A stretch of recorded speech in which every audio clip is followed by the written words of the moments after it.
Who is that woman standing alone on a dark, empty road at midnight? She wears a white saree and holds a baby in her arms. In Sri Lankan folklore, this is the most terrifying and saddest story of all. It is the story of Mohini. But did you know that behind this scary ghost, there is a very emotional and tragic love story? Why does she hate humans so much? What is the secret of the mysterious crying sound still heard today on the misty peaks of Namunukula Mountain? Today, we are telling the complete story of how a beautiful young woman named Ranmali became the terrifying ghost known as Mohini.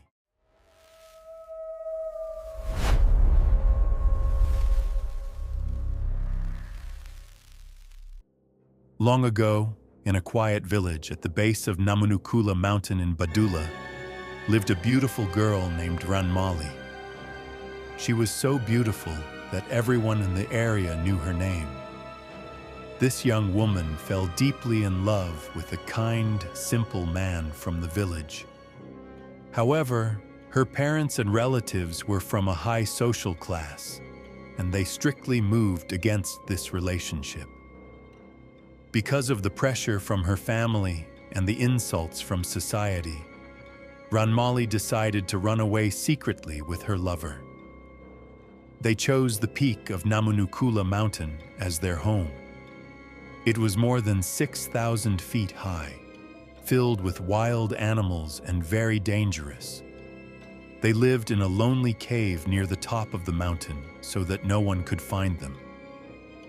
Separated from the outside world, they lived happily by hunting and eating wild fruits. Their happiness grew even more when a new member joined their small family. Ranmali gave birth to a beautiful baby boy. But their happy life did not last long. One day, her husband and the little baby became very sick with a forest fever.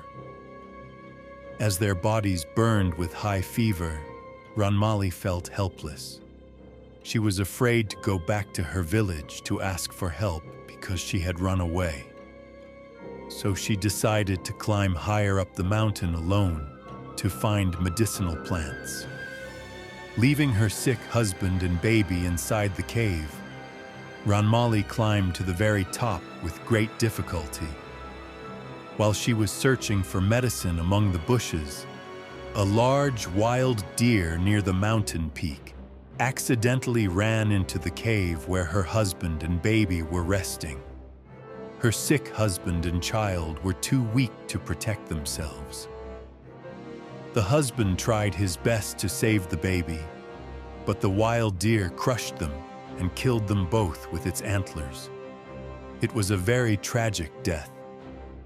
Ranmali returned with the medicine, full of hope, but she saw the lifeless bodies of two loved ones covered in blood.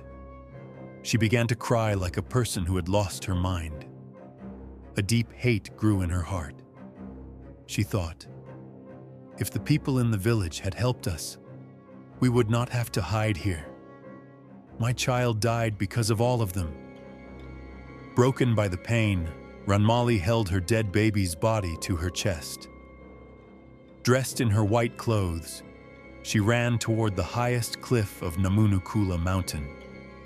Cursing the whole world, she jumped off the cliff with her baby and committed suicide.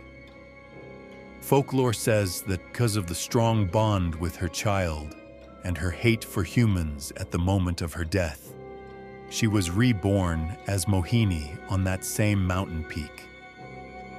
After leaving her human soul, she became a terrifying ghost and turned the nearby villages and empty roads into her hunting grounds.